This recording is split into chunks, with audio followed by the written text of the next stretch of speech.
So for us, what we want to look at is where there's a gap, and in order to do that, I'm going to make this a little bit. Nah, I'll leave it like this actually.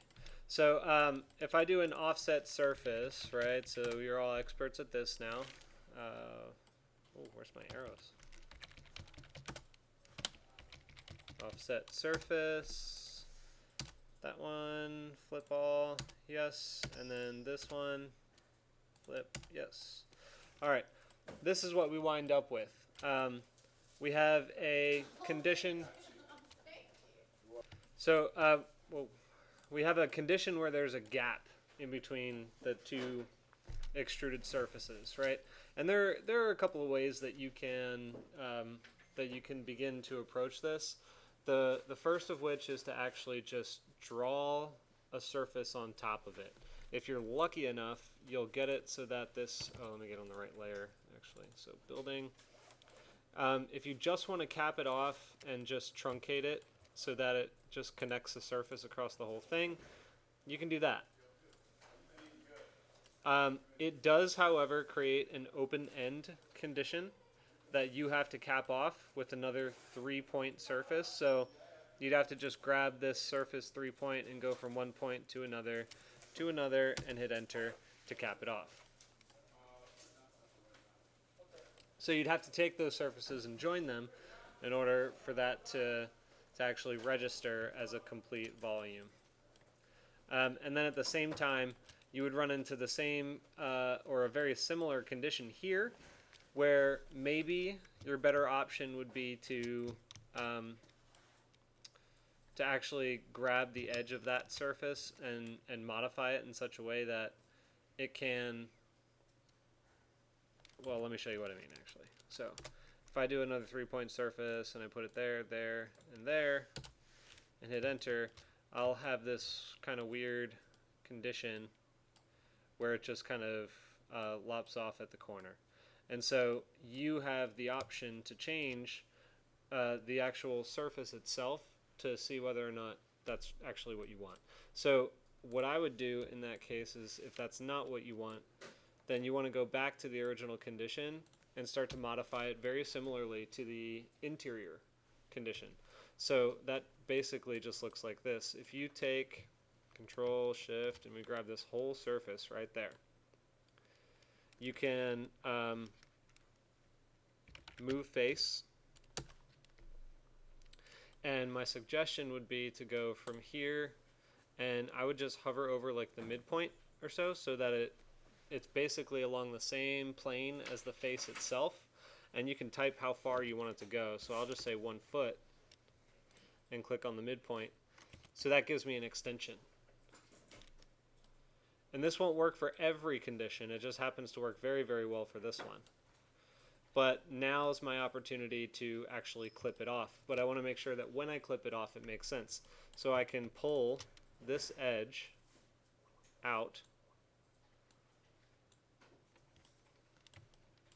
to meet it as good as I can. Same kind of clarity and resolution as the ones that you did before.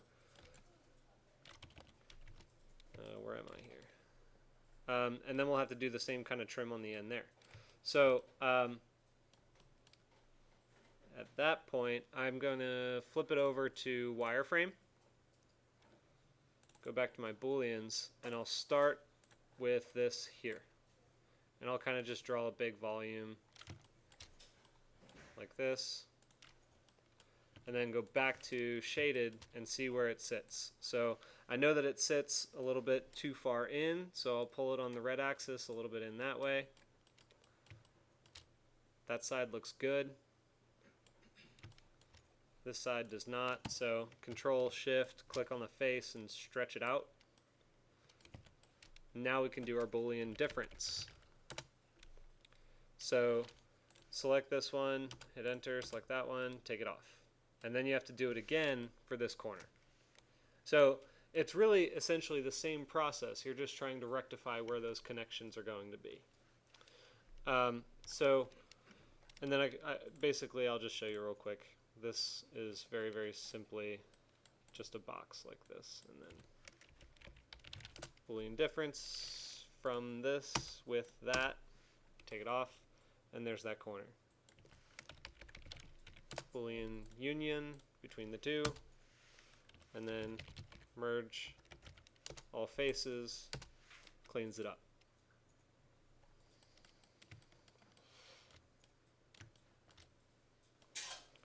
All right. So what I'd like to see is that you've pick one that's pretty easy to rectify like that, not something that's super crazy or on a really wicked angle or two different angles. So let's stick with this for a little bit, and then I'll show you kind of a more complicated condition. I want to just see that each one of you has cleaned up one corner, and then you may continue, but once everyone has, we'll move on to the next. Yes? Do you need to do the Boolean union and merge faces after each one, or is No. that something you can just do at the end? It's easier if you don't. Don't do what? A Boolean union. Well, it depends, actually. If you know that that corner is going to be perfect exactly that way, and you slide this one out, then that's fine. However, because of the way that that's truncated, it's truncated on a weird angle down at the bottom, then that's going to create a warped surface if I pull this out. You can't really see it, but it is a warped surface because that inner edge isn't in plane anymore. See that? So don't do the union? No. It's better not to do a union. Until you're done. Until you're completely done the whole thing. Okay, so once you're done, then you do the union. What's the difference between the union and merge faces? Merge all faces just cleans up the edge. So if I go back, you see that right now there are two different surfaces. Once it's unioned, right, it still has the datum line from the old surface. Technically, it's like an edge in the middle of a plane, but once you do merge all faces, it gets rid of all this.